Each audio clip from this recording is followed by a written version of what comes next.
L'Harmonium, c'est un projet fou. C'est comme ça que je le définirais. Un projet fou parce qu'il fallait y penser, il fallait oser y penser, il fallait le mettre en œuvre et on est en train de le faire vivre. L'inclusion réciproque, pour moi, c'est comme un habitat partagé. Et là, c'est un habitat partagé du travail. Alors, on n'est pas comme dans une pépinière, chacun dans son coin. C'est que dans ce même bâtiment, on partage. Comme en habitat partagé, on partage la cuisine, et là, on partage les lieux d'accueil, on partage les salles de réunion, on partage la vie du bâtiment. Voilà. C'est vraiment un habitat partagé du travail. Ce qui a motivé le projet, c'était de se dire, est-ce que dans l'inclusion, est-ce que les ouvriers qui travaillent à l'ESAT, qui sont différents, est-ce qu'ils doivent se fondre dans le monde du travail ordinaire, ou est-ce qu'ils ont quelque chose à apporter? Est-ce qu'ils ont un témoignage à apporter au monde du travail? On s'est dit oui, ils auront un témoignage, mais aujourd'hui, ils n'arrivent pas à le témoigner. Donc on s'est dit, il faut qu'il y ait un endroit, un lieu, où ce témoignage de la façon dont ils voient le monde et dont ils sont fiers du travail, que ça puisse être partagé. Eh bien, je suis Gilbert Piton, le dirigeant de Delta Concept, qui a emménagé ici en septembre dernier, donc il y a un peu plus de 6 mois. J'étais en recherche de locaux plus grands, plus confortables, modernes. Déjà, ces 3 cases sont cochées. C'est l'aspect, le projet social qu'il représente, qui est très fort pour moi, pour mon entreprise.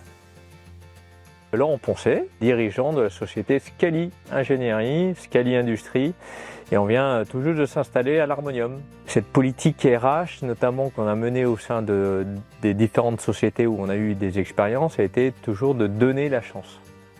Et donner sa chance, je pense que l'Harmonium est le symbole de cette maxime. Jérôme Reposo, donc je suis agent service d'accueil. Notre travail consiste à accueillir des gens, servir les cafés. Après, on répond aux mails, on envoie des mails des fois. Ouvrière depuis bientôt 4 ans. En fait, au début, moi, j'étais super sceptique en me disant ouais, il va y avoir d'autres entreprises. Non, c'est pas pour moi. Forcément, quand on reste trop entre nous, après, ça crée pas forcément de lien avec les gens. Mais ça fait plaisir aussi de voir d'autres gens. On avait déjà l'habitude d'ailleurs de travailler avec des ESAT locaux. Donc là, l'opportunité de travailler avec, mais ensemble, c'est encore plus agréable. C'est comme si on était dans la même entreprise, franchement. Alors, je m'appelle Lisa, je suis ouvrière à l'Harmonium. Franchement, le bâtiment, je le trouve magnifique. Il est vraiment très très beau. Pour moi, c'est plus facile d'être ici parce qu'il y a un bâtiment qui est neuf, qui est vivant. Il y a des entreprises des nouvelles entreprises, on se croise tous les jours. Et bien sûr, quand je suis arrivé ici, dans le nouveau bâtiment, ça a bien changé. Aujourd'hui, avant, on était chacun dans notre pays, chacun dans nos pièces, donc on ne se voyait pas. Et c'était compliqué pour se voir, soit il fallait pas prendre rendez-vous, mais bon voilà, on ne pouvait pas venir voir l'autre sans raison valable. Là aujourd'hui, il n'y a plus de frontières, plus de murs. On a une politique de bienveillance, c'est certain, mais on a une réalité économique. Sainte-Agnès, c'est une réalité économique. Les AT, le CERAT, tous les ouvriers et le personnel ont une réalité économique comme nous.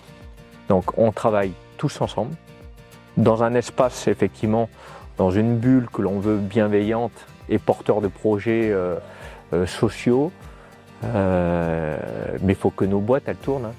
Et pour moi, c'est un endroit où on ne parle pas de RSO, de RSE, on la vit. J'aime bien cette phrase, pratiquer sa théorie et théoriser sa pratique.